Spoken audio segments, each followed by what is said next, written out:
Hello dears, welcome to Edupod. It's me Aslam. മക്കളെ, നമ്മളിന്ന് വന്നിട്ടുള്ളത് 8th ബേസിക് സയൻസിലെ കെമിസ്ട്രി ഡിസ്കസ് ചെയ്യാൻ വേണ്ടിയിട്ടാണ്. നിങ്ങൾക്കറിയാം, നിങ്ങളെല്ലാവരും ഓണം എക്സാമിൻ്റെ തിരക്കിലാണ്. അപ്പോൾ നിങ്ങൾക്ക് വേണ്ട കാര്യങ്ങളൊക്കെ ഞങ്ങൾ തരും. നിങ്ങൾ ആദ്യമായിട്ടാണ് ഈ ചാനൽ കാണുന്നുണ്ടെങ്കിൽ ഒന്ന് ജസ്റ്റ് ലൈക്ക് ചെയ്യുക, സബ്സ്ക്രൈബ് ചെയ്യുക, നിങ്ങളെ ഫ്രണ്ട്സിന് എന്ത് ചെയ്യുക, ഷെയർ ചെയ്യുക, അവരും കാണട്ടടാ ക്ലാസ്. ഓക്കെ, ഇനി കൂടുതൽ ലൈവ് കാര്യങ്ങളുമായിട്ട് ഞങ്ങൾ നിങ്ങളുടെ കൂടെ ഉണ്ടാവും. നിങ്ങൾ എന്ത് ചെയ്യുക, ഒന്ന് സെറ്റ് ആക്കിയാൽ മതി. എക്സാം നിങ്ങൾ പഠിച്ചാൽ മാത്രം മതി കേട്ടോ മക്കളെ.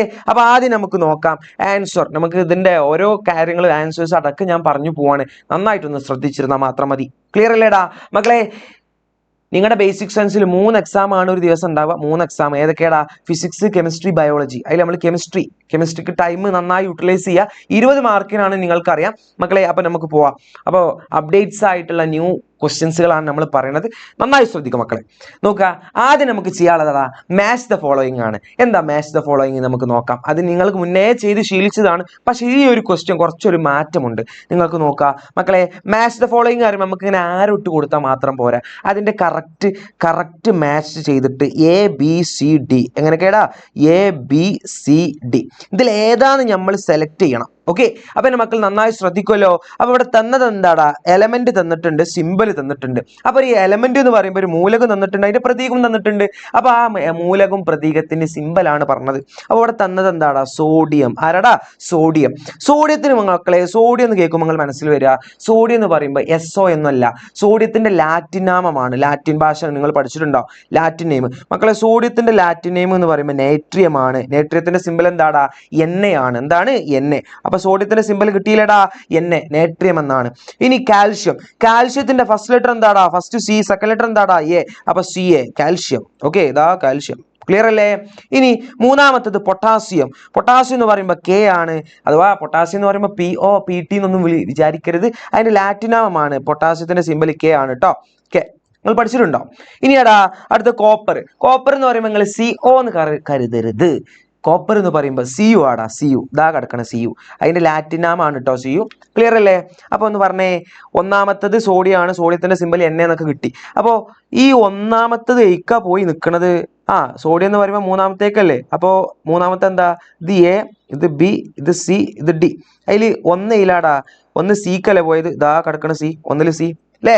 പിന്നെ കാൽഷ്യം പോയത് Dക്കാണ്. ഇതാ കിടക്കണം ഇവിടെ അല്ലേ? പിന്നെ മൂന്നാമത്തെ പൊട്ടാസ്യത്തിന്റെ സിമ്പിൾ എന്താടാ? K അല്ലേ? K ഇതാ കിടക്കണ B. കിട്ടി മക്കളെ, കിട്ടി. ഇനി അടുത്ത എന്താടാ? നാലാമത്തെ കോപ്പർ ഇതാ ഫസ്റ്റ് തന്നെ പോയി നിൽക്കണം. ഫസ്റ്റ് ഇതാ ഇവിടെ തന്നെ പോയി നിൽക്കേണ്ട ആരടാ? കോപ്പർ അല്ലേ? അപ്പൊ ഇതിന്റെ എന്താ? A. അപ്പൊ ഇതിന്റെ ആൻസർ എന്താടാ? കറക്റ്റ് സ്റ്റേറ്റ്മെന്റ് എന്ന് പറയുമ്പോൾ C ആണ്. അപ്പൊ എന്റെ മക്കൾക്ക് അത് കിട്ടിയിട്ടുണ്ടാവും എന്ന് കരുതുന്നു. ക്ലിയർ അല്ലേ മക്കളെ? ക്ലിയർ അല്ലേ? യെസ്, നന്നായി പഠിക്കട്ടോ. ഇനി 2 സ്റ്റേറ്റ്മെന്റ്സ് ഇവിടെ തന്നിട്ടുണ്ട്. എന്തൊക്കെയാണ് ആ സ്റ്റേറ്റ്മെന്റ്സ് എന്ന് നമുക്ക് നോക്കാം അല്ലേ? നോക്കാം മക്കളെ, നോക്കി. ഫസ്റ്റ് സ്റ്റേറ്റ്മെന്റ് 1 നോക്കാം നമുക്ക്. നോക്കാം. ഫസ്റ്റ് എന്താടാ? A black in silver nitrate kept in photochemical reaction. എന്താ പറഞ്ഞതിന്റെ അർത്ഥം? 2 പ്രസ്താവനകൾ തന്നിട്ടുണ്ട്. അതായത് തുറന്നു വെച്ച സിൽവർ ക്ലോറൈഡ് കറുത്തു പോകുന്നത് പ്രകാശ രാസപ്രവർത്തനമാണ്. അതായത് ഒരു വസ്തു കറുത്തു പോവാൻ കാരണം എന്ത് രാസപ്രവർത്തനം വെച്ച് തുറന്നു വെച്ച സിൽവർ ക്ലോറൈഡ് എന്താവുകയാണ്? കറുത്തു പോകുന്നത് പ്രകാശ രാസപ്രവർത്തനമാണ് അവിടെ പറഞ്ഞത്. അടുത്തെന്താടാ? അടുത്ത സ്റ്റേറ്റ്മെന്റ്, അതിന്റെ പ്രസ്താവന എന്താ? അടുത്ത രണ്ടാമത്തെ പ്രസ്താവന എന്ന് പറയുമ്പോൾ light energy is absorbed in this reaction. ഇവിടെ നടക്കാൻ കാരണം ഏത് എനർജി എന്നാ പറഞ്ഞേ? ലൈറ്റ് എനർജി എന്നാ പറഞ്ഞേ. ഈ പ്രവർത്തനത്തിൽ പ്രകാശോർജം ആഗിരണം ചെയ്യപ്പെടുന്നു എന്നാ പറഞ്ഞത്. ഇനി ക്വസ്റ്റ്യൻ എന്താന്ന് വെച്ചാൽ നോക്കിക്കോളി മക്കളെ. Question, select the correct option from the following. Select ചെയ്യാനാ പറഞ്ഞ കറക്റ്റ് ഓപ്ഷൻ. ഈ തന്നതിൽ കറക്റ്റ് ആയത് ഏതാന്ന് ഫോളോ ചെയ്യാനാ പറഞ്ഞത്. എന്താടാ? നോക്കുക, നിങ്ങൾക്കറിയാം ഈ സിൽവർ നൈട്രേറ്റ് എന്ന് പറഞ്ഞത്, സിൽവർ നൈട്രേറ്റിന്റെ സിമ്പിൾ എന്ന് പറയുമ്പോൾ AgNO3 ആണ്. AgNO3 ഈ സിമ്പിൾ ആലോചിച്ച് നിങ്ങൾ മനസ്സിലാക്കുക. ഇത് കറുത്തു പോവാൻ കാരണം നിങ്ങൾക്കറിയാം, പ്രകാശോർജം എന്ത് ചെയ്യും? ആഗിരണം ചെയ്തു. ലൈറ്റ് എനർജി ആഗിരണം ചെയ്തിട്ടാണ് കളേഴ്സ് മാറാന്ന് നിങ്ങൾക്കറിയാം.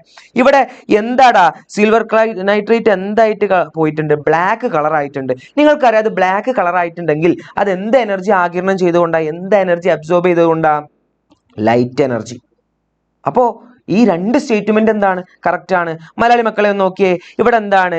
തുറന്നു വെച്ച സിൽവർ ക്ലോറൈഡ് എന്താവുകയാണ്? കറുത്തു പോവുകയാണ്. ഇത് കറുത്തു പോകണമെന്നുണ്ടെങ്കിൽ എന്താടാ? ഇത് കറുത്തു പോകണമെന്നുണ്ടെങ്കിൽ ഈ പ്രവർത്തനത്തിൽ എന്ത് ഊർജ്ജം ആഗിരണം ചെയ്തതുകൊണ്ടാണ്? പ്രകാശോർജ്ജം ആഗിരണം ചെയ്തതുകൊണ്ടാണ്. അപ്പൊ എന്റെ മക്കളെ, ഇവിടെ സിൽവർ നൈട്രേറ്റ് എന്ന് പറഞ്ഞത് കറുത്തു പോകാൻ കാരണം എന്ത് ഊർജ്ജം വന്നതുകൊണ്ട് തന്നെയാണ്? പ്രകാശോർജ്ജം വന്നതുകൊണ്ട് തന്നെയാണ്. അപ്പൊ ഈ രാസപ്രവർത്തനം എന്താടാ? ഇതിൽ നമുക്ക് തന്ന സ്റ്റേറ്റ്മെന്റ് എന്ന് പറയുമ്പോൾ ബോത്ത് സ്റ്റേറ്റ്മെന്റ്സ് 1 and 2 എന്താണ്? Both statements 1 and 2 are correct. 2 is correct explanation of 1. അതാണ് പറഞ്ഞത്. രണ്ടാമത്തെ ബി എന്താ വെച്ചാൽ statement 1 is correct but statement 2 is not correct. C എന്താ വെച്ചാൽ അതായത് സ്റ്റേറ്റ്മെന്റ് 1 കറക്റ്റ് ആണ്, 2 തെറ്റാന്നാ പറഞ്ഞത്. സി എന്താടാ? Statement 2 is correct but statement 1 is not correct. D എന്ന് പറയുമ്പോൾ both statements 1 and 2 are correct. 2 is not the correct explanation of 1. നിങ്ങൾക്ക് തന്നെ അറിയേണ്ട ആൻസർ എ ആണ്. എന്താണ്? എ ആണ്. കാരണം എന്തുകൊണ്ട് ഇത് ഒന്നാന്ന് പറയാൻ കാരണം പ്രസ്താവനകൾ 1ഉം 2ഉം ശരിയാണ്. കാരണം പ്രസ്താവന 2 എന്ന് 1ന്റെ ശരിയായ വിശദീകരണമാണ്. നിങ്ങൾക്കറിയാം ഇവിടെ ഇത് കറുത്തു പോവാൻ കാരണം എന്താടാ? പ്രകാശോർജം എന്ത് ചെയ്തതുകൊണ്ടാണ്? ആഗിരണം ചെയ്തതാണ് അല്ലേ? അപ്പൊ 1ന്റെ ശരിയായ വിശദീകരണമാണ് എന്ത്? പ്രസ്താവന 2. അപ്പൊ മക്കളെ സ്റ്റേറ്റ്മെന്റ് 1 എന്ന് പറയുമ്പോൾ എന്താടാ? 1 and 2 കറക്റ്റ് ആണ്. കാരണം 2 എന്ന് പറഞ്ഞത് എന്തിന്റെ എക്സ്പ്ലനേഷൻ ആണ്? 1ന്റെ എക്സ്പ്ലനേഷൻ ആണ്. അപ്പോൾ ഈ 1 എന്ന് പറഞ്ഞത് എന്തായി മാറുകയാണ്? ബ്ലാക്ക് ആയി പോവാണ്, കറുത്തു പോവാണ്. അത് കറുത്തു പോകാൻ കാരണം എന്ത് റിയാക്ഷൻ ആടാ? ഫോട്ടോ കെമിക്കൽ റിയാക്ഷൻ ആണ്, അല്ലെങ്കിൽ ലൈറ്റ് എനർജി ആണ്. ലൈറ്റിന് എന്ത് ചെയ്തുകൊണ്ടാണ്? അബ്സോർബ് ചെയ്തത് കൊണ്ടാണ്. ക്ലിയർ അല്ല മക്കളെ? ഇതൊക്കെ എന്താ? നിങ്ങൾക്ക് ഇതൊക്കെ സിമ്പിൾ ആയിട്ട് കിട്ടുമെന്ന് എനിക്കറിയാം. ഓക്കെ, സെറ്റല്ലേ? യെസ് മക്കൾസ്, ഇനി നമ്മൾ പറയാൻ പോകുന്നത് 2 മാർക്കിന്റെ ക്വസ്റ്റ്യൻസ് ആടാ. 2 മാർക്ക് നന്നായിട്ട് ശ്രദ്ധിച്ചിട്ട് ആൻസർ ചെയ്യണം. ഇതിൽ നിങ്ങൾക്ക് ചോയ്സസ് ഉണ്ട്, ചോയ്സ് നോക്കിയിട്ട് ചെയ്യണം കേട്ടോ മക്കളെ. When barium hydroxide mixed with ammonium chloride, അതായത് ബേരിയം ഹൈഡ്രോക്സൈഡ് ആരുമായിട്ട് മിക്സ് ചെയ്യാൻ പോവാണ്? അമോണിയം ക്ലോറൈഡുമായിട്ട് മിക്സ് ചെയ്യാൻ പോവാണ്. അപ്പോൾ the temperature dropped from 27 degree Celsius to 21 degree Celsius. അതായത് ഇവരെ മിക്സ് ചെയ്യുമ്പോൾ 27 ഡിഗ്രി സെൽഷ്യസിൽ നിന്നും എന്തിലേക്ക് പോവാണ്? 21 ഡിഗ്രി സെൽഷ്യസിലേക്ക് പോവാണ്. അപ്പോൾ നിങ്ങൾ മനസ്സിലാക്കുക, ഇവിടുത്തെ ക്വസ്റ്റ്യൻ എന്താന്ന് വെച്ചാൽ ബേരിയം ഹൈഡ്രോക്സൈഡ് ആരടാ? ബേരിയം ഹൈഡ്രോക്സൈഡും അമോണിയം ക്ലോറൈഡും ചേർത്തപ്പോൾ താപനില 27 ഡിഗ്രി സെൽഷ്യസിൽ നിന്നും 21 ഡിഗ്രി സെൽഷ്യസ് ആയി കുറഞ്ഞു. ഇവിടെ നൽകിയിരിക്കുന്നത് ഏത് രാസപ്രവർത്തനമാണ് എന്നാണ് ക്വസ്റ്റ്യൻ. അതേമാതിരി താപരാസപ്രവർത്തനങ്ങൾ എന്നാൽ എന്ത്? ഇത് ഓർ ക്വസ്റ്റ്യൻ ആണ്. നിങ്ങൾക്ക് എന്ത് ചെയ്യുക? മറ്റേ ചോയ്സും ചൂസ് ചെയ്യുക. ഒന്നെങ്കിൽ 3A ചൂസ് ചെയ്യുക, അല്ലെങ്കിൽ 3B ചൂസ് ചെയ്യുക. മക്കളെ, ഇതിന്റെ സംഭവം എന്താ വെച്ചാൽ ഇവിടെ അമോണിയം ക്ലോറൈഡും ബേരിയം ഹൈഡ്രോക്സൈഡും തമ്മിൽ എന്ത് ചെയ്ത്? മിക്സ് ചെയ്തപ്പോൾ 27 ഡിഗ്രി സെൽഷ്യസിൽ നിന്നും 21 ഡിഗ്രി സെൽഷ്യസ് ആയി കുറഞ്ഞു. അപ്പോൾ ഇവിടെ ഇത്ര ഉള്ളൂ. Which type of thermo chemical reaction is given below? ഇത് ഏത് തെർമോ കെമിക്കൽ റിയാക്ഷൻസിൽ എന്താണ് നടക്കണം എന്നുള്ളതാണ്. ഇത് എൻഡോതെർമിക് ആണ്. എന്താടാ? എൻഡോതെർമിക് റിയാക്ഷൻ ആണ്. ഇവിടെ ഹീറ്റിന് എന്ത് ചെയ്യാണ്? അബ്സോർബ് ചെയ്യാണ്. ഹീറ്റിന് അറ്റ്മോസ്ഫിയറിക് എയറിൽ നിന്നും ഹീറ്റിന് എന്ത് ചെയ്യാണ്? ഓൾറെഡി ഇവിടെ ഹീറ്റിന് എന്ത് ചെയ്യുന്നുണ്ട്? ഇവർ രണ്ടും റിയാക്ഷൻ നടക്കുമ്പോൾ തന്നെ അവിടെ എന്താണ്? ഡീകമ്പോഷൻ നടക്കുകയാണ്. ആ ഡീകമ്പോഷൻ നടക്കണമെന്നുണ്ടെങ്കിൽ അവിടെ എന്ത് വേണം? അറ്റ്മോസ്ഫിയർ എയറിൽ നിന്ന് ടെമ്പറേച്ചർ ഉണ്ട്. അതിന് കൂടുതൽ ക്ലാരിഫിക്കേഷൻസ് ഒക്കെ നമുക്ക് ലൈവിൽ പറയടാം. അപ്പൊ ഇതിന്റെ എന്താണ്? താപരാസ പ്രവർത്തനമാണ്. അതായത് താപരാസ പ്രവർത്തനമാണ്. പക്ഷെ ഇത് എന്താണെന്ന് അവിടെ പറഞ്ഞത്? ഇതെന്താണ്? താപത്തെ ആഗിരണം ചെയ്യാണ്. അപ്പൊ ഇത് എന്ത് രാസപ്രവർത്തനമാണ്? താപാകിരണം. എന്താ പറയാ? താപ ആകിരണ രാസപ്രവർത്തനം കേട്ടോ. താപാകിരണമാണ് ഇവിടെ നടക്കുന്നത്. ക്ലിയർ അല്ലേടാ? അങ്ങനെയാണെങ്കിൽ what is meant by thermochemical reaction? എന്താണ് തെർമോ കെമിക്കൽ റിയാക്ഷൻ എന്നാണ് പറഞ്ഞത് മക്കളെ. തെർമോ കെമിക്കൽ റിയാക്ഷൻ എന്ന് പറയുമ്പോൾ ഹീറ്റിന് എന്ത് ചെയ്യാണ്? ഹീറ്റ് എന്ന് പറയുമ്പോൾ ചൂട്. ഹീറ്റിനെ അബ്സോർബ് ചെയ്യുകയോ ലിബറേറ്റ് ചെയ്യുകയോ ചെയ്യുന്നവരാണ് നമ്മൾ എന്ത് പറയാ? തെർമോ കെമിക്കൽ റിയാക്ഷൻ എന്ന് പറയാം. ഹീറ്റിനെ അബ്സോർബ് ചെയ്യുകയോ ലിബറേറ്റ് ചെയ്യുകയോ ചെയ്യുന്നതിനാണ് എന്ത് പറയാ? തെർമോ കെമിക്കൽ റിയാക്ഷൻ എന്ന് പറയാ. എന്താ മലയാളത്തിൽ നമ്മൾ പറയടാ? എങ്ങനെ പറയാ? താപം എന്ത് ചെയ്യുക? ആഗിരണം ചെയ്യുകയോ, താപത്തെ എന്ത് ചെയ്യാണ്? ആഗിരണം ചെയ്യുകയോ അല്ലെങ്കിൽ പുറത്തു വിടുകയോ മോചകം ചെയ്യുകയോ, അതായത് പുറത്തു വിടുക പറയുമ്പോൾ മോചകം, താപത്തെ ആഗിരണം ചെയ്യുകയോ മോചകം ചെയ്യുന്നതിനാണ് എന്ത് വിളിക്കുക? താപരാസപ്രവർത്തനം എന്ന് വിളിക്കുക. അപ്പൊ താപരാസപ്രവർത്തനം എന്ന് പറയുമ്പോൾ എന്താടാ? താപത്തെ ആഗിരണം ചെയ്യുകയോ പുറത്തു വിടുകയോ ചെയ്യുന്നതിനാണ് എന്ത് പറയാ? താപരാസപ്രവർത്തനങ്ങൾ എന്ന് വിളിക്കുക. ഇതൊരു ചോയ്സ് ആണ്. ഇത് നിങ്ങൾക്ക് കിട്ടിയിട്ടില്ലെങ്കിൽ അതിന്റെ ബി ക്വസ്റ്റ്യൻ നമുക്ക് നോക്കി നോക്കടാ. അതിന്റെ ഓർ ക്വസ്റ്റ്യൻ എയും ബിയും നിങ്ങൾക്ക് ചെയ്യാൻ ഞാൻ പറഞ്ഞു. B, different forms of energy are absorbed or liberated in chemical reaction. നിങ്ങൾക്കറിയാം പലതരത്തിലുള്ള രാസപ്രവർത്തനങ്ങൾ വിവിധ ഊർജ്ജ രൂപങ്ങൾ ആഗിരണം ചെയ്യുകയോ പുറത്തുവിടുകയോ ചെയ്യുന്നുണ്ട് നിങ്ങൾക്കറിയാം. അതായത് ഊർജ്ജ രൂപങ്ങൾ നിങ്ങൾക്കറിയാം. പ്രകാശോർജ്ജം, വൈദ്യുതോർജ്ജം, താപോർജ്ജം, അങ്ങനെ ഉണ്ടല്ലേ. അതേമാതിരി എനർജികൾ എന്തൊക്കെയാടാ? ലൈറ്റ് എനർജി, അതുപോലെ തന്നെ എന്താണ് ഇലക്ട്രിക്കൽ എനർജി, തെർമൽ എനർജി. ഇതൊക്കെ എന്താടാ ഇവിടെ നടക്കുന്ന റിയാക്ഷൻസ് ആണല്ലേ. ഇവിടെ ഇത്രേ പറഞ്ഞുള്ളൂ. Write a chemical reaction in which heat release. എന്താ ഹീറ്റ് റിലീസ് ചെയ്യാന്ന് പറയുമ്പോൾ ഇവിടെ താപം പുറത്തുവിടുന്ന രാസപ്രവർത്തനം എഴുതുക ഞങ്ങളോട് പറഞ്ഞേ. അപ്പൊ മക്കളെ ആ ക്വസ്റ്റ്യൻ അടക്കട്ടെ, നമുക്ക് പറയാം. അടുത്ത, what is the general name of such type of reaction? ഇങ്ങനെ നടക്കുന്ന ഇത്തരം രാസപ്രവർത്തനങ്ങളുടെ പൊതുവായ പേര് എഴുതാനാ പറഞ്ഞത്. വളരെ സിമ്പിളാ മക്കളെ, വളരെ സിമ്പിളാ. നോക്കിക്കോളി, ഇവിടെ പറഞ്ഞത് ഹീറ്റിന്, നമ്മളിവിടെ പറഞ്ഞ കുറെ റിയാക്ഷൻസ് ഉണ്ട്. ഇവിടെ ഇത്രേ പറഞ്ഞുള്ളൂ, ഹീറ്റിനെ കുറിച്ചാണ് പറഞ്ഞത്. ഹീറ്റിനെ റിലീസ് ചെയ്യുന്ന റിയാക്ഷൻസ് ആണ് നിങ്ങളോട് പറഞ്ഞത്. അപ്പൊ നിങ്ങൾക്ക് അറിയാം, ലോഹങ്ങൾ ആസിഡുമായിട്ട് പ്രവർത്തിച്ചാൽ ഹൈഡ്രജൻ റിലീസ് ചെയ്യുന്നുള്ളത്. അതായത് ഒന്നുമില്ല, മെറ്റൽ, ഇപ്പൊ മെറ്റലായിട്ടുള്ള മഗ്നീഷ്യം ഹൈഡ്രോക്ലോറിക് ആസിഡും തമ്മിൽ റിയാക്ഷൻ നടക്കുമ്പോൾ, മഗ്നീഷ്യം ഹൈഡ്രോക്ലോറിക് ആസിഡും തമ്മിൽ റിയാക്ഷൻ നടക്കുമ്പോൾ മഗ്നീഷ്യം ക്ലോറൈഡും ഉണ്ടാവും, ഹൈഡ്രജനും ഉണ്ടാവും. പ്ലസ് പുറത്തോട്ട് ആരും വരിടാ, ഹീറ്റും വരും. അപ്പോൾ പുറത്തോട്ട് ഹീറ്റ് വരുന്നുണ്ടെങ്കിൽ അവിടെ ഹീറ്റിനെ റിലീസ് ചെയ്യാണ്. ഇങ്ങനെ ഹീറ്റിനെ റിലീസ് ചെയ്യുന്നതിന് നമ്മൾ എന്താ വിളിക്കുക? Exothermic reaction. എന്താ വിളിക്കുക? Exothermic reaction. അപ്പോൾ നിങ്ങൾ ഹീറ്റിനെ റിലീസ് ചെയ്യുന്നതിന് എന്താ വിളിക്കുക? Exothermic reaction. മറക്കൂലല്ലോ. നേരെ മക്കൾ, ഇംഗ്ലീഷ് മക്കൾ കഴിഞ്ഞു, മലയാള മക്കൾ എന്ന് പറഞ്ഞേ. താപം പുറത്തുവിടുന്ന രാസപ്രവർത്തനങ്ങൾ എഴുതാനാ പറഞ്ഞത്. ഞാൻ അപ്പോൾ പറഞ്ഞ പോലെ തന്നെയാണ്. Mg എന്ന ലോഹം HCl തമ്മിൽ പ്രവർത്തിക്കുമ്പോൾ മഗ്നീഷ്യം ക്ലോറൈഡും ഉണ്ടാകും, പുറത്തോട്ട് ആരും വരും, ഹൈഡ്രജനും പുറത്തോട്ട് താപവും വരും. അപ്പോൾ ഇത്തരം രാസപ്രവർത്തനങ്ങളുടെ പൊതുവായ പേര് എന്ന് പറയുമ്പോൾ താപരാസപ്രവർത്തനമാണ്. അതിൽ താപത്തെ മോചകം ചെയ്യുകയാണ്. അപ്പം നിങ്ങൾക്ക് രണ്ട് തരത്തിൽ എഴുതാം. അപ്പം ഞാനിപ്പോൾ പറഞ്ഞത് നിങ്ങൾക്ക് രണ്ട് രീതിയിൽ എഴുതാം. അപ്പോൾ ഇംഗ്ലീഷ് മീഡിയക്കാർ ഇപ്പോൾ ഇവിടെ എക്സോതെർമിക് എന്ന് എഴുതാം. ബ്രാക്കറ്റിൽ എന്താണ്, അതിൽ ഏത് റിയാക്ഷനാണെന്നും കൂടി ചോദിച്ചിട്ടുണ്ട്. ഇത്തരം ടൈപ്പ് ഓഫ് റിയാക്ഷൻസ് ഇങ്ങനെ ഹീറ്റുമായിട്ടുള്ളത് പറയുകയാണെങ്കിൽ അതെന്താടാ? തെർമോ കെമിക്കൽ റിയാക്ഷൻസ് ആണ്. ഏതാണ്? Thermo chemical reaction. നമുക്ക് തെർമോ കെമിക്കൽ റിയാക്ഷൻ എന്ന് കൊടുത്തിട്ട് അതിൻ്റെ ബ്രാക്കറ്റിൽ അതിൻ്റെ എന്തും കൊടുക്കുക. അവിടെ എന്ത് നടക്കുകയാണ്? എക്സോതെർമിക്കാണ് നടക്കുന്നത്. ഏതാണ്? എക്സോതെർമിക്. കാരണം എക്സോതെർമിക് പറയുമ്പോൾ ഹീറ്റിന് എന്ത് ചെയ്യാണ്? പുറത്തു വിടുകയാണ്. അപ്പോൾ ഇത്തരം രാസപ്രവർത്തനങ്ങൾ എന്താ വിളിക്കുക? താപരാസപ്രവർത്തനം. എന്താ വിളിക്കുക? താപരാസപ്രവർത്തനം. ഇവിടെ താപരാസം പറയുമ്പോൾ താപത്തെ പുറത്തു വിടലാണ് ചെയ്യുന്നത്. അപ്പൊ താപത്തെ പുറത്തു വിടുന്നതിന് എന്താ വിളിക്കുക? താപമോചകം. എന്താടാ? താപമോചകം. കിട്ടിയ മക്കളെ? കിട്ടിയില്ലേ? Yes, set set set. അടുത്ത എന്താടാ? നാലാമത്തെ ക്വസ്റ്റ്യൻ എന്ന് പറഞ്ഞേ. നാലാമത്തെ ക്വസ്റ്റ്യൻ നോക്ക. When carbon react with oxygen, when carbon react with oxygen, carbon dioxide is formed.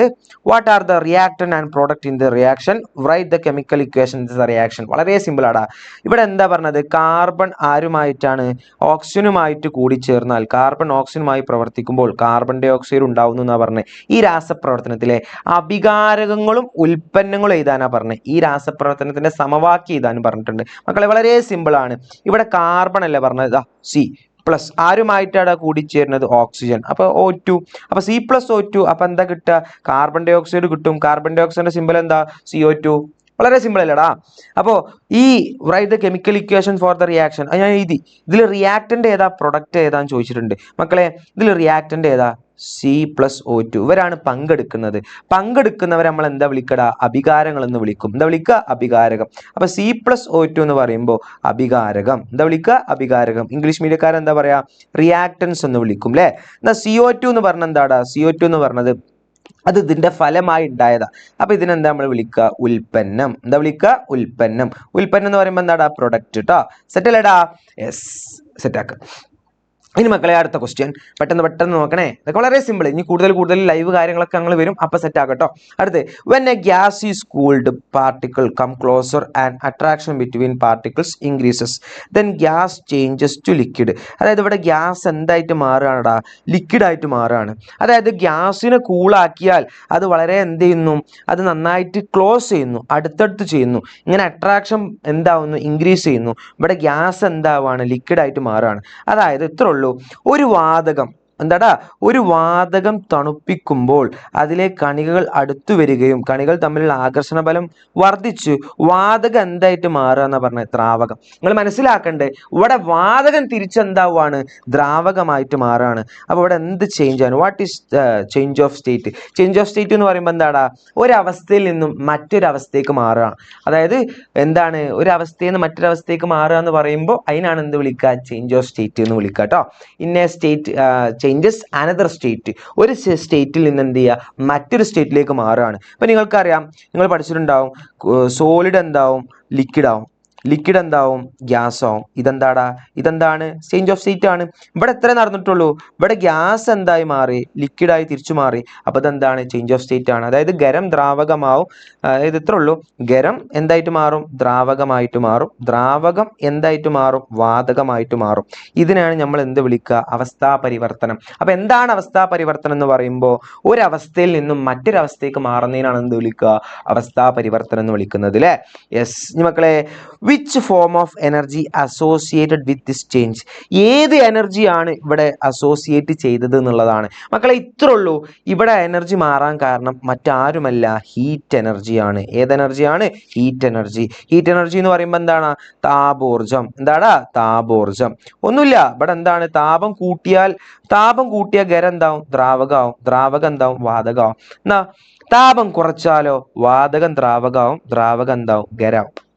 ഇത്രേ ഉള്ളൂ. അപ്പൊ മക്കളെ, ചൂട് ഇങ്ങനെ കൂട്ടുന്നതനുസരിച്ച് നിങ്ങൾക്ക് അറിയാം, ഐസ്, ഇതിപ്പോ ഐസാന്ന് കരുതുക, ഐസ് വെള്ളമാവും, വെള്ളം വീണ്ടും എന്താവും, ആവിയായി നീരാവിയായിട്ട് പോകും. എന്നാൽ അവിടെ ചൂട് കുറച്ചാലോ, ഈ ആവി എന്താവും, വെള്ളമാവും. ആ വെള്ളത്തിന് വീണ്ടും ചൂട് കുറച്ചാൽ അതെന്താവും, ഐസാവും. അതായത് അതിന് കൂളാക്കുക, താപോർജത്തെ താപം കുറക്കുക എന്ന് പറയും. ഓക്കെ, ലിബറേറ്റ് ഹീറ്റ് എന്ന് പറയും. ഇവിടെയൊക്കെ അബ്സോർബ് ആണെങ്കിൽ ഇവിടെ നിന്ന് അങ്ങോട്ട് എന്താണ്, ലിബറേറ്റ് ആണ്. അപ്പൊ ഇത്രേ ഉള്ളൂ. ഇവിടെ അവസ്ഥാ പരിവർത്തനം, ഇങ്ങനെ അവസ്ഥ മാറാൻ കാരണം മറ്റാരുമല്ല, ഹീറ്റ് എനർജി ആണ്. എൻ്റെ മക്കൾ ആലോചിച്ചാൽ മതി. ഇനി കൂടുതൽ ഡീറ്റെയിൽസുകൾ നമുക്ക് എന്ത് ചെയ്യാം, ഡിസ്കസ് ചെയ്യാം. ഓക്കെ, നമുക്ക് ലൈവ് കാര്യങ്ങളൊക്കെ ഉണ്ടാകുമ്പോൾ സെറ്റ് ആകട്ടോ. ഇപ്പൊ എൻ്റെ മക്കൾ ഇതൊന്ന് കേട്ടിരുന്നാൽ മതി. ക്ലിയർ അല്ലേടാ? യെസ്. അടുത്ത നോക്കുക, ആറാമത്തെ ക്വസ്റ്റ്യൻ നോക്കാം. നോക്കി മക്കളെ, write any 2 merits of Mendeleev's periodic table. എന്താടാ പറഞ്ഞത്, മെൻഡലീവ്സിന്റെ പീരിയോഡിക് ടേബിളിന്റെ 2 മേന്മകൾ എഴുതാൻ പറഞ്ഞിട്ടുണ്ട്. എന്തൊക്കെയാടാ മെൻഡലീവ്സിന്റെ 2 മേന്മകൾ? നിങ്ങൾക്കറിയാം, പീരിയോഡിക് ടേബിളിന്റെ ഫാദർ ആണ് ആര്, മെൻഡലീവ് എന്ന് നിങ്ങൾക്കറിയാം. അദ്ദേഹം കൊണ്ടുവന്നപ്പോൾ എന്തിന്റെ അടിസ്ഥാനത്തിലാണ് കൊണ്ടുവന്നത്, അറ്റോമിക് മാസിന്റെ ബേസിലാണ് അല്ലേ. അപ്പൊ മൂപ്പര് ഇത്ര ഉള്ളൂ, മൂപ്പര് എന്ത് വെച്ചിട്ടു മക്കളെ, കോളംസ് വിൽ ബി വാക്കന്റ്. മൂപ്പര് എന്ത് വെച്ചിട്ടു, സ്ഥലം ഒഴിച്ചിട്ടു. അതായത് എന്താ മൂപ്പര് ഒഴിച്ചിട്ട്, ഇനി കണ്ടെത്താനുള്ള മൂലകങ്ങൾക്ക് എന്തൊഴിച്ചിട്ടടാ, സ്ഥലം ഒഴിച്ചിട്ടു, അല്ലെങ്കിൽ സ്ഥാനം ഒഴിച്ചിട്ടു, അങ്ങനെയും പറയാം. ഓക്കെ, പിന്നെന്താടാ മൂപ്പര് അടുത്തൊരു മെറിറ്റും കൂടി പറഞ്ഞേ. അടുത്ത മെറിറ്റ് എന്താണ്, ഒരേ സ്വഭാവം കാണിക്കണ പോലെ മൂപ്പര് എന്താക്കി, ഒരേ ഗ്രൂപ്പാക്കി തിരിച്ചു. അതായത് സെയിം പ്രോപ്പർട്ടീസ് കാണിക്കണ പോലെ മൂപ്പര് എന്താക്കി തിരിച്ചു, സെയിം ഗ്രൂപ്പാക്കി തിരിച്ചു. ക്ലിയർ അല്ലേടാ? ഇതെന്താണ് ഇവിടെ അങ്ങനെ. അതുപോലെ തന്നെ ഒരേ സ്വഭാവമുള്ള മൂലങ്ങളെ, അല്ലെങ്കിൽ ഒരേ ഗുണമുള്ള മൂലകങ്ങളെ, അതായത് ഒരേ സ്വഭാവം കാണിക്കുന്ന, ഒരേ ഗുണം കാണിക്കുന്നവരെ മൂപ്പരെന്താക്കി, ഒരേ ഗ്രൂപ്പാക്കി തിരിച്ചു. ക്ലിയർ അല്ലേ? അപ്പൊ ഇതെന്തായാലും പഠിച്ചു പോകണം കേട്ടോ. അടുത്തെന്താടാ, ഡൊബറൈനർ. മക്കളെ സിമ്പിൾ ആണ്. Dobereiner and Newlands have contribute new classification of elements. ഡൊബറൈനറും അതുപോലെ തന്നെ മൂലക വർഗീകരണത്തിന് ശാസ്ത്രന്മാരാണ് ആരടാ, ഡൊബറൈനറും ന്യൂലാൻഡ്സും. എന്തൊക്കെയാണ് ഇവർ വർഗീകരിച്ചത് എന്നുള്ളതാണ് നമുക്ക് പറയേണ്ടത്. How did Döbereiner classify the elements? Döbereiner classify ചെയ്തത് എലമെന്റ്സിനെ എങ്ങനെയാണ് മക്കളെ? ഒന്നുമില്ല, വളരെ സിമ്പിൾ ആണ്. ട്രയാഡ്സ് ആയിട്ടാണ് തിരിച്ചത്. നിങ്ങൾ പഠിച്ചിട്ടുണ്ടോ എന്താ ട്രയാഡ്സ് എന്ന് പറയുമ്പോൾ? ഡൊബറൈനർ മൂലകങ്ങളെ വർഗീകരിച്ചത് ത്രികങ്ങൾ എന്നാണ്. എന്താടാ, ത്രികങ്ങൾ. വളരെ സിമ്പിൾ, ദാറ്റ്സ് ഓൾ. ഓക്കെ, ഇനി എന്താടാ, what is the name of classification of Newlands? Newlands classify ചെയ്തത് എന്താണ് മക്കളെ? Law of octaves. എന്താണ്? Law of octaves. അദ്ദേഹം കൊണ്ടുവന്നതാണ് ലോ ഓഫ് ഒക്ടേവ്സ്. ഒന്നുമില്ല, അഷ്ടമ നിയമം എന്ന് പറയും. എന്താ പറയാ? അഷ്ടമ നിയമം. നിങ്ങൾ കേട്ടിട്ടുണ്ടാവും അഷ്ടമ നിയമം. എന്താണ് ഈ അഷ്ടമ നിയമം എന്ന് പറയുമ്പോൾ? ഒന്നിന്റെ ആവർത്തനമാണ് 8 എന്ന് പറയുന്നത്. സാ രി ഗ മ പ ധ നി സാ, സാ രി ഗ മ പ ധ നി സാ. ഒന്നിലും സാ, 8ലും സാ. സിമ്പിൾ സാ. ഓക്കെ, ഇനി മക്കളെ ഓർ ക്വസ്റ്റ്യൻ തന്നിട്ടുണ്ട്. നിങ്ങൾക്ക് ഇഷ്ടമല്ല എന്ത് ചെയ്യുക, ഇതൊന്നെങ്കിൽ ഇത് ചെയ്താ, അല്ലെങ്കിൽ ഇനി പറയാനുള്ളത് ചെയ്തോ മക്കളെ. നോക്കി അടുത്ത baby. Some statements are given below. ചില സ്റ്റേറ്റ്മെന്റ് തന്നിട്ടുണ്ട്. Select the correct statements of Dalton's theory. തന്ന സ്റ്റേറ്റ്മെന്റിൽ ഡാൾട്ടൺസ് തിയറിന്റെ കറക്റ്റ് ഏതാണ് ഞങ്ങളോട് ചോദിച്ചത്. അപ്പൊ മക്കളെ, സ്റ്റേറ്റ്മെന്റ് തന്നത് വെച്ചിട്ട് ഡാൾട്ടൺ തിയറിയിൽ ഏതാണ് കറക്റ്റ് സ്റ്റേറ്റ്മെന്റ് നോക്കാം. നോക്കിക്കോളൂ മക്കളെ. An atom cannot be divide during A chemical reaction. Molecule is the smallest particle that can participate in chemical reaction. An atom cannot be created or destroyed. Atoms of different elements have same property and same size and mass എന്നാ കൊടുത്തത്. അതായത് ചില പ്രസ്താവനകൾ ചുവടെ തന്നിട്ടുണ്ട് അല്ലേ, അതിൽ നിന്നും ഡാൾട്ടന്റെ സിദ്ധാന്തവുമായി ബന്ധപ്പെട്ടത് ശരിയായ പ്രസ്താവന തിരഞ്ഞെടുക്കാനാണ് പറഞ്ഞത്. അപ്പോൾ അതിൽ കറക്റ്റ് മാത്രം നിങ്ങൾ പറഞ്ഞാൽ മതി. രാസപ്രവർത്തന വേളയിൽ ആറ്റത്തെ വിഭജിക്കാൻ കഴിയില്ല. രാസപ്രവർത്തനത്തിൽ പങ്കെടുക്കാൻ കഴിയുന്ന ഏറ്റവും ചെറുകയാണ് തന്മാത്ര എന്ന് പറഞ്ഞത്. ആറ്റത്തെ നിർമ്മിക്കാനോ നശിപ്പിക്കാനോ സാധ്യമല്ല. വ്യത്യസ്ത മൂലകങ്ങളുടെ ആറ്റങ്ങൾ വലിപ്പത്തിലും ഗുണത്തിലും മാസിലും ഒരുപോലെ ആയിരിക്കും എന്നാണ് പറഞ്ഞത്. മക്കളെ വളരെ സിമ്പിൾ ആണ്. നിങ്ങൾ പഠിച്ചിട്ടുണ്ടാവും ഡാൾട്ടൺസ് തിയറി. ഡാൾട്ടന്റെ തിയറിയിൽ എന്ന് പറയുമ്പോൾ ഇതിൽ ഇത്ര ഉള്ളൂ, വളരെ സിമ്പിൾ ആണ്. ഇതിന്റെ കറക്റ്റ് ആൻസർ എന്ന് പറയുമ്പോൾ ആരാടാ? എയും സിയും ആണ് അല്ലേ. മൂപ്പര് എന്താ പറഞ്ഞേ? Atom cannot be divided during chemical reaction. ഇതാണ് മൂപ്പര് പറഞ്ഞ പ്രസ്താവന. കറക്റ്റ് ആണ്. മൂപ്പര് എന്താ പറഞ്ഞേ? ഒരു രാസപ്രവർത്തനത്തിൽ ആറ്റത്തെ എന്ത് ചെയ്യാൻ പറ്റൂല എന്ന് പറഞ്ഞേ? വിഭജിക്കാൻ കഴിയില്ല. കറക്റ്റ് സ്റ്റേറ്റ്മെന്റാ. ഇനി സി എന്താടാ? സി ആറ്റത്തെ നിർമ്മിക്കാനോ നശിപ്പിക്കാനോ സാധിക്കില്ല അല്ലേ. അപ്പൊ എന്താടാ മൂപ്പര് പറഞ്ഞേ? An atom cannot be created or destroyed. ബാക്കി രണ്ടും എന്താടാ? തെറ്റ്. അത് തെറ്റാനുള്ള കാരണമൊക്കെ നമുക്ക് എന്ത് ചെയ്യാം? നിങ്ങൾക്ക് തന്നെ അറിയാം. നമുക്ക് എന്ത് ചെയ്യാം? കൂടുതൽ ലൈവിൽ പറയാം കേട്ടോ. യെസ് മക്കളെ, പൊളിക്കണം നമുക്ക്. ഉഷാറല്ലേ മക്കളെ? അടുത്ത ക്വസ്റ്റ്യൻ എന്താടാ? അടുത്ത ക്വസ്റ്റ്യൻ എട്ടാമത്തെ ക്വസ്റ്റ്യൻ പറഞ്ഞേ. 2 ആക്ടിവിറ്റീസ് ആർ ഗിവൺ ബിലോ. ചില 2 ആക്ടിവിറ്റീസ് തന്നിട്ടുണ്ട്. ഒന്നാമത്തെ എന്താടാ? Wax is melted in a spoon. Wax എന്താവുകയാണ്? സ്പൂണിലേക്ക് എന്താവുകയാണ് മക്കളെ? ഉരുകി വരുന്നുണ്ട് അല്ലേ. അടുത്ത ബേണിംഗ് ഓഫ് കാൻഡിൽ. എന്താ ബേണിംഗ് ഓഫ് കാൻഡിൽ? നോക്കുക, 2 പ്രവർത്തനങ്ങൾ തന്നിട്ടുണ്ട് അല്ലേ. ഒന്നാമത്തെ എന്താണ്? ഒരു സ്പൂണിൽ മെഴുകു ഉരുകുന്നു. രണ്ടാമത്തെ എന്താണ്? ഒരു മെഴുകുതിരി കത്തുന്നു. ഇവിടെ ഉരുകുന്നു, ഇവിടെ കത്തുന്നു. ഇവയിൽ രാസമാറ്റം ഏത് മക്കളെ? കത്താണോ ഉരുകാണോ രാസമാറ്റം? നിങ്ങൾക്ക് തന്നെ അറിയാം. രാസമാറ്റം എന്ന് പറയുന്നത് എന്താണ്? കത്തുന്നു. അപ്പൊ രണ്ടാമത്താണ്. കത്തുന്നത് ഏതാ?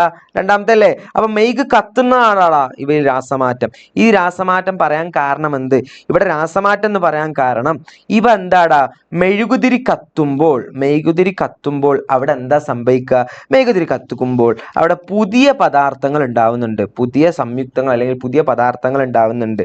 അത് ആരൊക്കെ ചോദിക്കുകയാണെങ്കിൽ അവിടെ കാർബൺ ഡൈ ഓക്സൈഡ് ഉണ്ടാവും. അതുപോലെ തന്നെ ഇവാപ്പറേഷൻ ആണ് അവിടെ നടക്കുന്നത്. ബാഷ്പീകരണം. എന്താ നടക്കുന്നത്? ബാഷ്പീകരണം എഴുതിയാലും മതി. ഓക്കെ, അവിടെ കാർബൺ ഡൈ ഓക്സൈഡ് ഒക്കെ ഉണ്ടാവും. അപ്പോൾ ഞാൻ പറഞ്ഞതെന്ന് വെച്ചാൽ ഇവിടെ കത്തിയിട്ട് എന്താവാണ്? കാവിയായിട്ട് പോകുന്നുണ്ട്. അവരൊക്കെ എന്തായാണ്? കാർബൺ ഡൈ ഓക്സൈഡ് ആയി പുറത്തു പോവുകയാണ്. അപ്പം നമ്മൾ ഇംഗ്ലീഷ് മക്കളെന്ന് പറഞ്ഞേ, ഇവിടെ വാക്സ് എന്ത് ചെയ്യുന്നുണ്ട്? മെൽറ്റ് ചെയ്യുന്നുണ്ട്. അതുപോലെ തന്നെ കാൻഡിൽ എന്തുണ്ട്? ബേൺ ചെയ്യുന്നുണ്ട് അല്ലേ. ഇവിടെ വളരെ സിമ്പിൾ ആണ്. Which of this chemical change? ഇതിൽ ഏതാണ് കെമിക്കൽ ചേഞ്ച്? രണ്ടാമത്തേതാണ്. അതിലെന്താണ്? ബേണിംഗ് ഓഫ് കാൻഡിൽ ആണ്. ബേൺ ചെയ്യാണ്, കത്താണ്. കത്തുന്നതൊക്കെ ഏതാടാ? കെമിക്കൽ ചേഞ്ച് അല്ലേ. എന്നാൽ ഉരുകി കഴിഞ്ഞാൽ അത് നമുക്ക് വീണ്ടും എന്ത് ചെയ്യുക? അതിന്റെ മോളിക്കുലാർ അറേഞ്ച്മെന്റിലുള്ള ജസ്റ്റ് ഒരു ചേഞ്ച് മാത്രമാണ്. എന്നാൽ ഇവിടെ പുതിയ മോളിക്യൂൾസ് ഉണ്ടാവുകയാണ്. എന്താ അവിടെ ന്യൂ കെമിക്കൽ ചേഞ്ച് എന്ന് പറയാൻ കാരണം? അവിടെ ന്യൂ മോളിക്യൂൾസ് ഫോം ചെയ്ത് അല്ലേ. എന്താണ് ന്യൂ മോളിക്യൂൾസ്? അവിടെ എന്ത് നടന്നടാ? വേപ്പർ ഉണ്ടായില്ലേ. വേപ്പറൈസേഷൻ ആണ് അവിടെ നടന്നത്. ബാഷ്പീകരണം. അവിടെ കാർബൺ ഡൈ ഓക്സൈഡ് ഒക്കെ ഉണ്ടായിട്ടുണ്ട്. പുതിയ തന്മാത്രകൾ അല്ലെങ്കിൽ പുതിയ കോമ്പൗണ്ട്സ് അവിടെ ഉണ്ടായിട്ടുണ്ട്. ക്ലിയർ അല്ലേടാ? യെസ്, സിമ്പിൾ സാധനങ്ങൾ. ഇതൊക്കെ സീനാണോ? ഇനി മക്കളെ 3 മാർക്കിന്റെ ക്വസ്റ്റ്യൻ ആണ്. വളരെ സിമ്പിൾ ആണ്. 3 മാർക്കിന്റെ ഈ ക്വസ്റ്റ്യൻ നിങ്ങൾ എന്ത് ചെയ്യണം? നോക്കിയിട്ട് പോകണം കേട്ടോ. നോക്കാം. Copper is to be coated on iron bangle. അതായത് ഒരു ബീക്കർ തന്നിട്ട് ഇവിടെ പ്ലസ് മൈനസ് വിശദീകരണം തരുന്നില്ല. എത്ര ഉള്ളൂ? കോപ്പറും അയണും. ഈ കോപ്പറും അയണും തമ്മിൽ നോക്കുമ്പോൾ കോപ്പർ എന്താണ്? അയൺ എന്ത് ചെയ്യാണ്? കോട്ട് ചെയ്യാണ് അല്ലേ. ഇവിടെ ക്വസ്റ്റ്യൻ എത്ര ഉള്ളൂ? അതായത് മലയാളി കുട്ടികളെ നോക്കിയേ, ഒരു ഇരുമ്പ് വളയിൽ കോപ്പർ പൂഷണം. ഒരു ഇരുമ്പ് വളയിൽ കോപ്പർ പൂഷണം അല്ലേ. അപ്പൊ മക്കളെ, to which terminal of batteries iron bangle connected? ഏത് ടെർമിനലിലാണ് അല്ലെങ്കിൽ ഏത് ഭാഗത്താണ് അല്ലെങ്കിൽ ബാറ്ററിയുടെ ഏത് ടെർമിനലുമാണ് ഇരുമ്പ് വള ബന്ധിപ്പിക്കുന്നത്? മക്കളെ നിങ്ങൾക്കറിയാം, നെഗറ്റീവ് ഭാഗത്ത്. ഏത് ഭാഗത്താ? നെഗറ്റീവ്. മക്കളെ കൊടുക്കണോല് പോസിറ്റീവിലാണെങ്കിൽ വാങ്ങണോല് എവിടെയാണ്? നെഗറ്റീവിലാണ്. ക്ലിയർ അല്ലേടാ? അടുത്ത which is the electrolyte is used here? ഇവിടെ ഏതാണ് ഇലക്ട്രോലൈറ്റ് ഉപയോഗിക്കുന്നത്? മക്കളെ കോപ്പർ ആണെങ്കിൽ അതിന്റെ സൾഫേറ്റ് ഉപയോഗിക്കുക. ഏതാടാ? Copper sulphate. ആരാടാ? Copper sulphate. അതാണ് അതിന്റെ സൊല്യൂഷൻ. ഓക്കെ, അതിനാണ് ഇലക്ട്രോലൈറ്റ് എന്ന് പറയാം. അപ്പൊ ഇവിടെ എന്താണ് ഇവിടെ ഉപയോഗിക്കുന്ന ഇലക്ട്രോലൈറ്റ് ഏതാന്ന് ചോദിച്ചിട്ടുണ്ട്. നമുക്ക് ആരാടെ? കോപ്പർ ആയതുകൊണ്ട് എന്താണ്? Copper sulphate. എന്താടാ വായിക്കുക? Copper sulphate. ക്ലിയർ അല്ലേടാ? യെസ്. അടുത്ത 3-ാമത്തെ question. This reaction is electrochemical reaction. Why? ഇതൊരു ഇലക്ട്രോകെമിക്കൽ റിയാക്ഷൻ ആണോ? യെസ് യെസ്, ഇത് ഇലക്ട്രോകെമിക്കൽ റിയാക്ഷൻ ആണ്. ഇവിടെ എന്താണ് ഇലക്ട്രിസിറ്റി എന്ത് ചെയ്യാണ്? അബ്സോർബ് ചെയ്യുന്നുണ്ട്. ഈ ഇലക്ട്രിസിറ്റി അബ്സോർബ് ചെയ്തിട്ടാണ് അവിടെ എന്ത് നടക്കുന്നത്?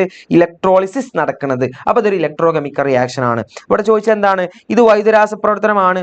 എന്തുകൊണ്ട്? ഇവിടെ വൈദ്യുതരാസ പ്രവർത്തനമാണ്. എന്തുകൊണ്ട് ചോദിക്കുകയാണെങ്കിൽ ഇവിടെ വൈദ്യുതിയെ എന്ത് ചെയ്യുന്നു? ആഗിരണം ചെയ്യുന്നു. എന്നിട്ട് അവിടെ നടക്കുന്നു എന്ത്?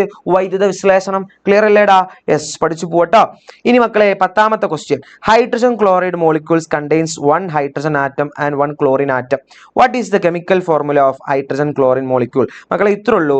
ഹൈഡ്രജൻ ക്ലോറൈഡ് തന്മാത്രയിൽ ഒരു ഹൈഡ്രജൻ ആറ്റവും ഒരു ക്ലോറിൻ അടങ്ങിയിട്ടുണ്ട്. അതായത് ഒരു ഹൈഡ്രജനും ഒരു ക്ലോറിനും അടങ്ങിയിട്ടുണ്ട് അല്ലേ? ഇതിലും ഒരു ആറ്റം, ഇതിലും ഒരു ആറ്റം. ഓക്കെ, ഹൈഡ്രജൻ ക്ലോറൈഡ് തന്മാത്രയുടെ തന്മാത്രാവാക്യം ഇതാണ് പറഞ്ഞത്. What is the chemical formula of hydrogen chloride molecule? എന്തോ സിമ്പിൾ, HCl. ഹൈഡ്രോക്ലോറൈഡ് അഥവാ ഹൈഡ്രജൻ ക്ലോറൈഡ് എന്ന് പറയുമ്പോൾ HCl. ഇതിനെ ഹൈഡ്രോക്ലോറിക് ആസിഡ് എന്ന് അങ്ങനെ വിളിക്കട്ടോ, അതുകൊണ്ട് ഞാൻ പറഞ്ഞത്. അടുത്ത്, how can you represent 5 molecules of hydrogen chloride? നമുക്ക് ഇതിനെ മോളിക്യൂൾ ആയിട്ട് എങ്ങനെ കാണുക എന്നുള്ളതാണ്. ഒന്നുമില്ല, എത്ര മോളിക്യൂളാ പറഞ്ഞ 5 അല്ലേ? അപ്പൊ എന്താ കൊടുക്കുക? 5 HCl. ഇനി 8 HCl ആണെങ്കിൽ ഈ HCl പുറത്ത് എന്ത് എടുത്താൽ മതി? 8 എടുത്താൽ മതി. അവിടെ പറഞ്ഞ എന്താടാ? ഹൈഡ്രജൻ ക്ലോറൈഡ് തന്മാത്രയുടെ തന്മാത്രാവാക്കി ഇതാൻ പറഞ്ഞിട്ടുണ്ട്. HCl എഴുതി അല്ലേ? ഇനി 5 ഹൈഡ്രജൻ ക്ലോറൈഡ് തന്മാത്രകൾ എങ്ങനെ പ്രതികരിക്കാം? 5 HCl. അങ്ങനെ ഞാൻ ചോദിക്കട്ടെ മക്കളെ, 10 ഹൈഡ്രജൻ ക്ലോറൈഡ് തന്മാത്രകൾ എങ്ങനെ ഉണ്ടാവും? അതിന് മുന്നേ 10 എടുത്താൽ മതി. അപ്പൊ 10 HCl. സിമ്പിൾ.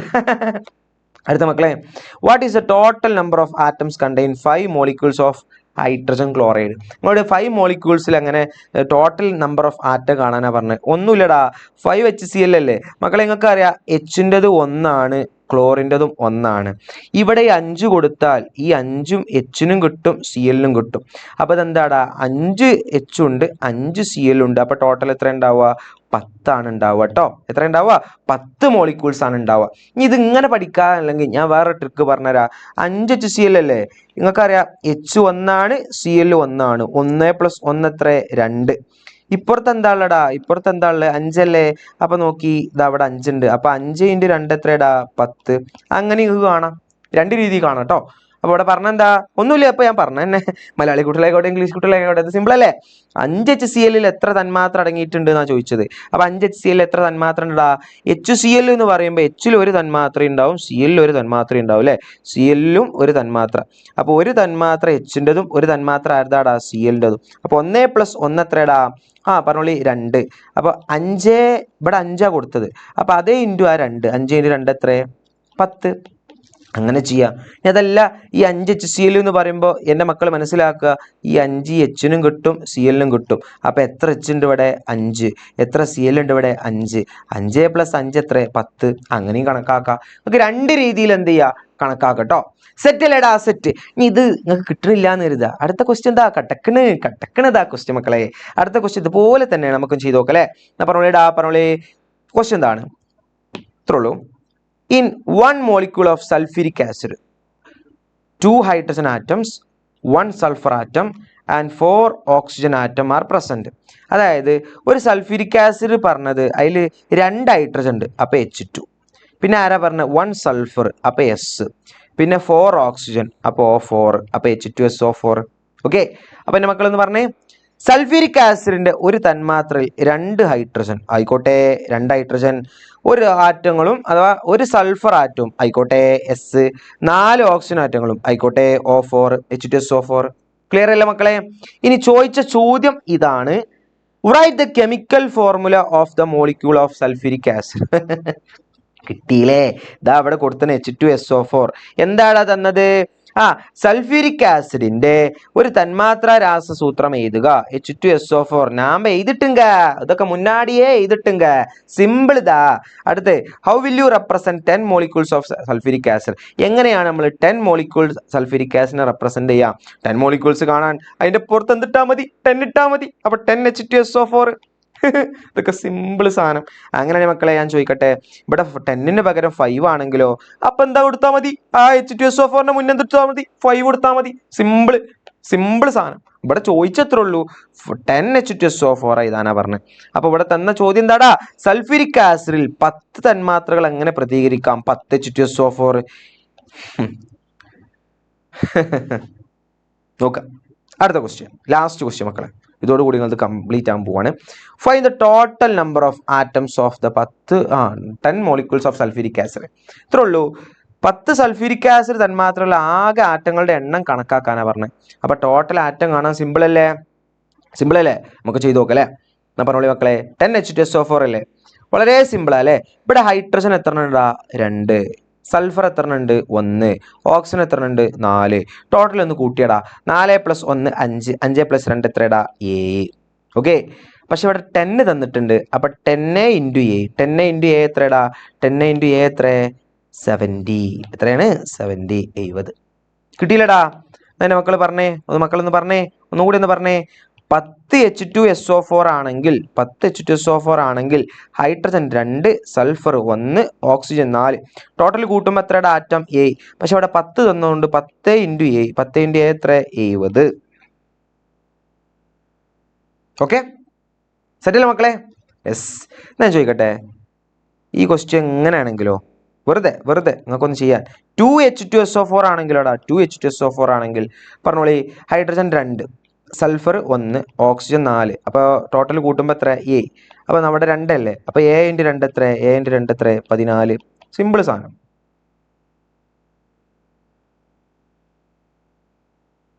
കിട്ടിയില്ല? Yes, that's all. അപ്പോൾ മക്കളെ, ഇങ്ങനെ മക്കൾ എന്ത് ചെയ്യുക? നന്നായിട്ട് പഠിക്കുക. ഇത്രയാണ് നമ്മളെ കാര്യങ്ങൾ. ഇനി കൂടുതൽ വിശദീകരണമായിട്ട് നമുക്ക് കാണാം. നമുക്ക് നിങ്ങളുടെ ഞങ്ങളെ വാട്സപ്പ് കമ്മ്യൂണിറ്റി നിങ്ങൾ എന്ത് ചെയ്യുക? ജോയിൻ ചെയ്യുക. മക്കളെ, ഇനി ലൈക്ക് അടിക്കാൻ ബാക്കിയുണ്ടെങ്കിൽ ലൈക്ക് അടിക്കും മക്കളെ. നിങ്ങൾ ഷെയർ ചെയ്യുക. കൂടുതൽ ക്വസ്റ്റ്യൻസുകളുമായിട്ട് ഞാനും അതുപോലെ തന്നെ റിജു സാറൊക്കെ നിങ്ങൾക്ക് എന്ത് വരും? ലൈവിൽ വരും. നിങ്ങൾ എന്താക്കുക? പൊളിക്കുക. നിങ്ങളുടെ കൂടെ എജ്യൂപോർട്ട് ഉണ്ടടാ. നിങ്ങൾ പഠിച്ചാൽ മാത്രം മതി കേട്ടോ. ഇനി ഈ ലെവൽ ക്വസ്റ്റ്യൻസുകൾ നിങ്ങൾ പഠിച്ചു പോവുക. ഇനി ക്വസ്റ്റ്യൻസിൻ്റെ പാറ്റേൺ ഒക്കെ മാറ്റി നിങ്ങൾക്കറിയാം. ഇതുപോലെ അത്യാവശ്യം നല്ല ക്വസ്റ്റ്യൻസുകൾ നിങ്ങൾക്ക് എന്തുണ്ടാവും? എക്സാമിന് ഉണ്ടാവും. അപ്പോൾ എൻ്റെ മക്കൾ എന്ത് ചെയ്യുക? ഈ വീഡിയോ എന്ത് ചെയ്യുക? ലൈക്ക് ചെയ്യുക, ഷെയർ ചെയ്യുക. ഇനി ഇതിൽ എന്തെങ്കിലും കൺഫ്യൂഷൻ ഉണ്ടെങ്കിൽ ഒന്നും കൂടി ആ വീഡിയോ കണ്ടാൽ മതി. കൂടുതൽ ഡീറ്റെയിൽ ആയിട്ട് പറയാൻ സമയമില്ലാത്തതുകൊണ്ടാണ് നമുക്ക് എന്ത് ചെയ്യുക? കൂടുതൽ ലൈവിലും കാണാം. ഓക്കെ, അപ്പോൾ സെറ്റാക്കുക മക്കളെ, പവറാക്കുക. ബാക്കി നമുക്ക് നെക്സ്റ്റ് ക്ലാസ്സിൽ കാണാം. See you next class. അപ്പോൾ മക്കളെ, പൊളിക്കുക, അടിച്ചു പൊളിക്കുക മക്കളെ. See you. Thank you. By.